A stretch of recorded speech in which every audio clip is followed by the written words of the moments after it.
de Castro, se sabe, o... Sí, vamos a ver, ¿Por qué él... tomó esa decisión tan equivocada? Bueno, por razones políticas. Supoño, claro. Porque claro, hai quen con eso soga, porque decían que algúns colegas máis conservadores que a min di que era luxurioso, e que realmente eso sí que está na crónica. A irmán de Fernando de Castro é unha moza bela, non sei que. Entón, el deixou a Blanca de Borbón, estaba casado con ela, por Xoana de Castro. Tivo moito problema incluso co Vaticano, porque claro, tiñan que non tiña boa pinta eso, porque ele estaba casado, xa, era bigamia. Claro, estaba casado con Blanca de Borbón. E ademais, Borbón era monarquía, xa, eran monarcas en Francia, xa. Sí, exacto. E entón, que pasa? Que deixa unha e logo deítase con ela o día da boda e o día seguinte o abandona. Pero eu creo que máis de outras así con explicacións simplistas ou machistas, o que hai que entender son razóns de tipo político. É decir, que para él era moi importante ter o apoio de todos os que se opoñían a esa boda, se opuseron con Xoana de Castro. Porque se opuseron porque eso en general estaba mal visto entre a nobleza, non? Deixaron. E ademais hai unha terceira muller neste asunto, María Padilla.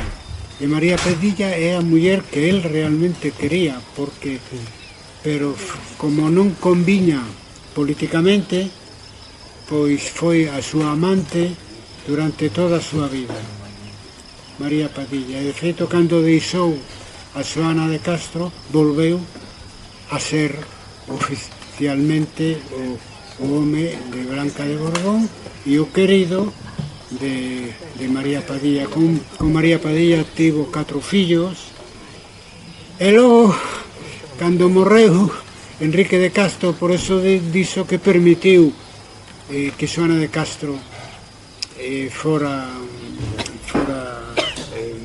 sepultada como reina de Castela, porque tamén María Padilla foi como que casara, non sei se de morta ou a punto de morrer con ela tamén, e entón tamén a proclamou reina de Castela. É dicir, un pouco mulleriego era. Pedro I un pouco mulleriego era, pero estas cousas que hoxe poden ser máis aceptadas, daquela época, tratándose de reis que, cando eu falaba de pactos patrimoniais, no caso do rei de Portugal, no caso do rei de Inglaterra, é que políticamente é moi importante que quen casa con quen, non se pode non cumprir con esa palabra, e el máis ou menos procuraba manter, en fin, o consenso ao redor del como figura emerxente do trastamarismo, que non é máis que a volta ao feudalismo máis duro. Esa é a explicación política que conta, porque as outras non nos vales, non? E de feito non quería casar con ela, eso o din as crónicas. Xoana de Castro non quería. Bueno, mellor era a forma de ter o apoio de unha casa forte como Lemos, que perdeu todo o reino de Galicia, ¿no? Sí, pero que perdeu esa, lle saliu mal, porque el que fixo unha operación e renunciou á boda anterior, casouse de novo, pero e logo volveu a abandonar. Esta é xente moi nova, é dicir, Fernando de Castro morreu aos 54 anos, Pedro I aos 40 e algo. Xente moi nova, eu dixen antes que empezou como mordomo real, pero era un adolescente de Pedro I, era xente moi nova, non? E entón, un recadiño do rei de Francia. nese sentido, claro, no seu caso que contan son as decisións políticas. Abandonar a zona de Castro foi unha decisión política, non pensaba el que Fernando de Castro tomaría tan mal. Pero bueno, ele veíase moi poderoso e dixo, por menos alguna crónica, di que dixo que el casaba con quen quería. En realidad quería decir que el deitábase con quen quería. Pero que Xoana de Castro non aceitou ser amante del. Xa tiña a María Padilla. E aí viu o problema, que lle causou moito problema, casarse, descasarse e volver a casarse outra vez. Lle causou moito problema político, sobre todo co Vaticano. E entón dixo, pasada a primeira noite, porque, eso sí, non quiso de alguna maneira renunciar a primeira noite tampouco. Entonces deixou unha abandonou e non a volveu nunca sen máis. O gran hermano da época. Xa que estamos aquí ao lado do Castelo de Pambre, que papel tivo Gonzalo Flores de Ulloa nesta batalla? Xa que tivo algún? Mira, eu espero que esta tarde me dé a tempo de ir ali de visita, porque realmente é imponente. É un castelo desta mesma época nosa e se conserva, porque é o único do que hai constancia certa, verdade, que non fora derrubado, non? E é un castelo imponente, non? E eu, no pasado, como era propiedade privada, pues, non pudemos visitarlo e tal. Pero eso pregúntome eu, pero habría que investigalo. De ler o listado dos nobres que se moven dun bando e do outro en Galicia non me aparece, pero habría que buscalo porque castelo aquí había, entón e o construíron o Ulloa. Entonces simplemente cando dice que queda moito por investigar, a primeira cuestión que me surde é que papel xogan os Ulloa neste asunto, aunque para no século XV os herdeiros dos Castro estarán dentro do que é o condado de Lemos, aunque por unha vía moi indirecta, porque o que é a lexítima descendencia dos Castro morreu con Fernando de Castro, pero o que puso no seu lugar os Enríquez pois son os que herdaron todo o seu patrimonio, non? Entonces habría que investigalo. Non me tocará o día que teña que preparar algo sobre o Castelo de Pambre e me preguntarei si ten algo que ver e tratarei de respostar. Chámote conta, si é Quería unha pregunta anécdota, pero non me quedou claro cales foron as razóns polas que se decidiu o asasinato do arcebispo Sueiro. Era trastamarista, non?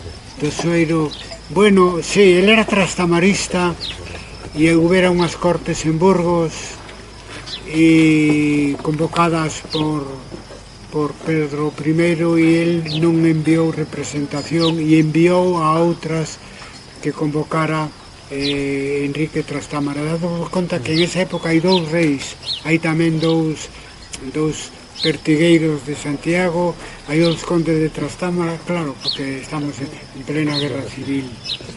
E simplemente non hubo ninguna razón, foi un asasinato, sempre na historiografía se di que foi un asasinato, foi simplemente eliminaron un elemento político, un obstáculo, porque Galicia era o fortín.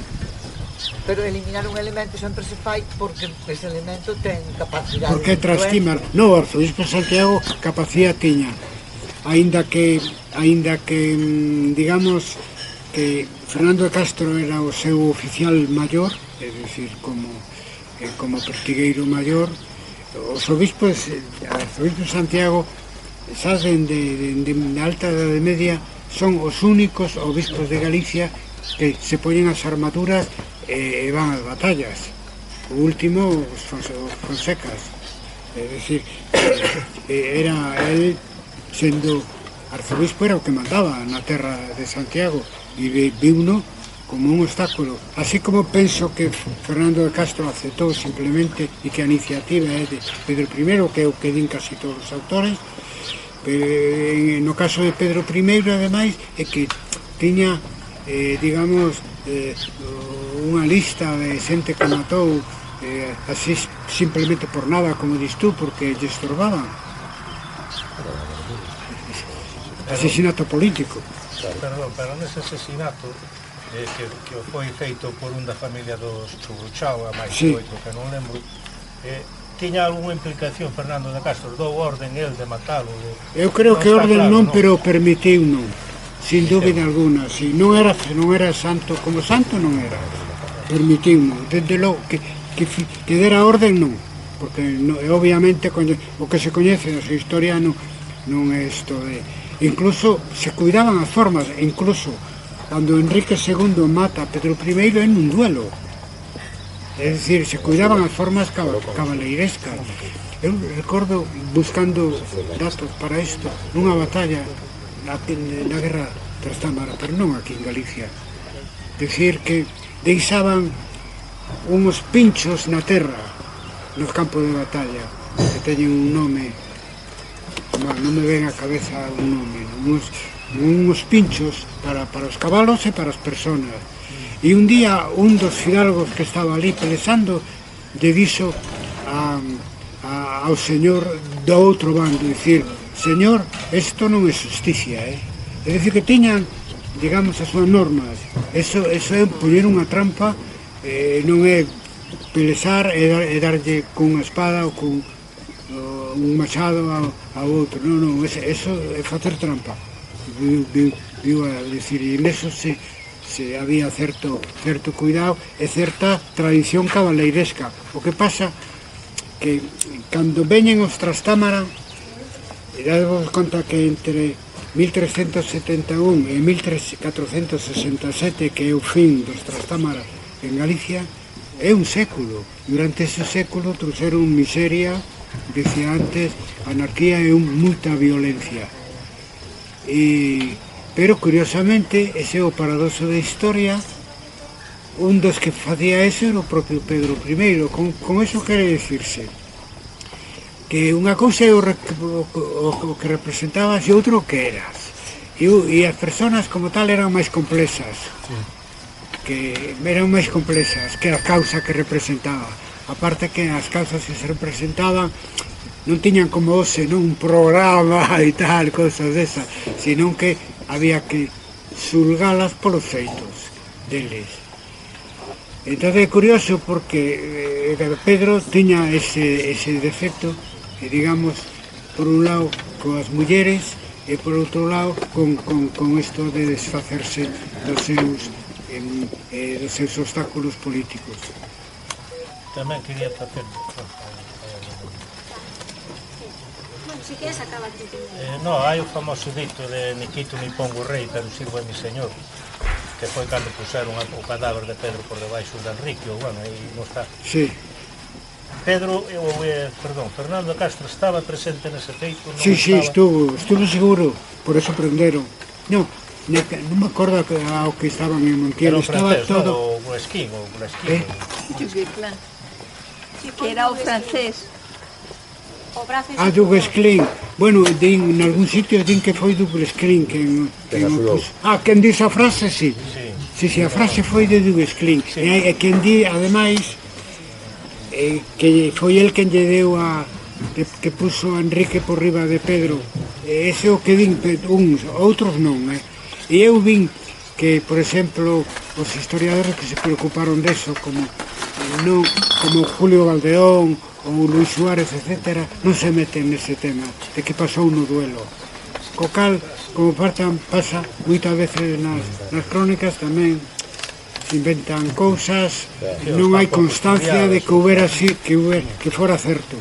Ben pudo ser que simplemente, como en un calquera duelo caballeiresco, que Enrique II, que era algo máis novo... Era posible que estuvera presente Fernando. Perdón? Que é posible que estuvera presente Fernando de Castro. Seguro, non posible, seguro. Sí, porque foi cando prenderon, ¿no? Foi cando prenderon a ele e a todos os cabaleiros fieles a Pedro I, non sei. non sei por que, debía haber negociacións ali, non me acordo no detalle, pero seguro que estaba presente, sufrindo, claro, porque, en fin, o seu referente desaparece. Logo busca a Fernando I de Portugal, tampouco foi moi ben. E co Duque de Lancaster non viviu para velo, pero tampouco foi ben. El, é dicir, Galicia, fixo todo o posible por frenar ese proceso involucionista para que afectou a toda Galicia e a toda a coroa de Castela. É que a nobreza de Trastámara estuvo no poder en Galicia hasta a época irmandiña. Un século, o cal, pois, imaginado o voz. Bueno, se non se entende a revolta irmandiña, porque non só a violencia entre eles, a violencia hacia os vasalos tamén. Encheron Galicia de fortalezas e de torres, por iso hubo que derrubalas todas. Despois, nada que ver coa Galicia dos Castro. Hai algún autor que sinala que o que axudou a matar a Pedro I non foi Duguesclín, senón o nobre dos Andrade, o Fernán Pérez de Andrade, o Bo, o que está soterrado de Campos, e por iso despois tivo tanta... É unha das teorías. Fernando Pérez de Andrade era, dentro de Galicia, o maior sostén, e estou seguro que tiña o trastamarismo. Estou seguro que participou na batalla de Porto de Bois, que deu ser o principal das forzas, a parte das compañías blancas, que traía consigo Pedro Sarmiento. Esa é unha das teorías, por iso que hai varias, etcétera, non sei. Mira, entón, cando acaba a Guerra Civil, o sea, a nobreza galega, o sea, a parte dos Castro, o Conde de Lemos, que era o máis poderoso, o resto da nobreza tamén é sustituída por trastamaristas de fora ou de aquí, o sea, toda. Aquí en Castela. Eso o dicho Salvador de Monzó e é aceptado na historiografía en fin, española completamente. O sea, hai un cambio de nobreza, hai un artigo do Padre Oro na primeira xornada de metodoloxía de historia en 73, onde fala a nova nobreza. O eixe da nova nobreza é os Sarmientos por un lado, os Enríquez por outro. E logo, eso na cúspide, no cumio. E logo, detrás, os Andrade. Os Andrades, dentro dos que logo tuveron máis forza en Galicia, é o grupo trastamarista máis poderoso que saliu beneficiado da derrota dos Castro aquí en Porto de Bois. Antes dixeches o nome do que era o mando militar das forzas trastamaristas. Cal era o nome que non lembro? Pedro Ruiz Sarmiento. Pedro Ruiz Sarmiento. Sí, o adiantado de Galicia. O adiantado é un título real que en cada zona, reino, etcétera, pois nomeaban un adelantado que ademais tiña competencia militar en nome do rei. E entonces o Sarmiento mismo, que logo deron lugar ao condado de Rivadavia, ao condado de Santa Marta, tal e todo eso, naquel momento non era nada. A partir de aí, o Sarmiento crearon un patrimonio aquí en Galicia, e os Enríquez. O problema dos Enríquez é que nunca a casa que se denominaron tamén os Enríquez de Lemos, porque ahora eran propietarios tamén de Monforte e tal, nunca chegaron a ter o apoio que tivera Fernando de Castro. Nunca, o sea, sempre foi unha das casas señoriales importantes, sobre todo Pedro Álvarez Osorio, o Conde de Lemos de finais do século XV, importantes, pero unha máis. Sin embargo, na época dos Castro, Fernando de Castro era con moito o maior señorío laico de Galicia. Unha marcha atrás da historia, non? Porque non solamente aquí, outro parte da península moi afectada por o trastamarismo foi Cataluña. En Cataluña o feudalismo que volveu aos malos usos e hubo tamén surdir unha revolta dos países sudromenses aí.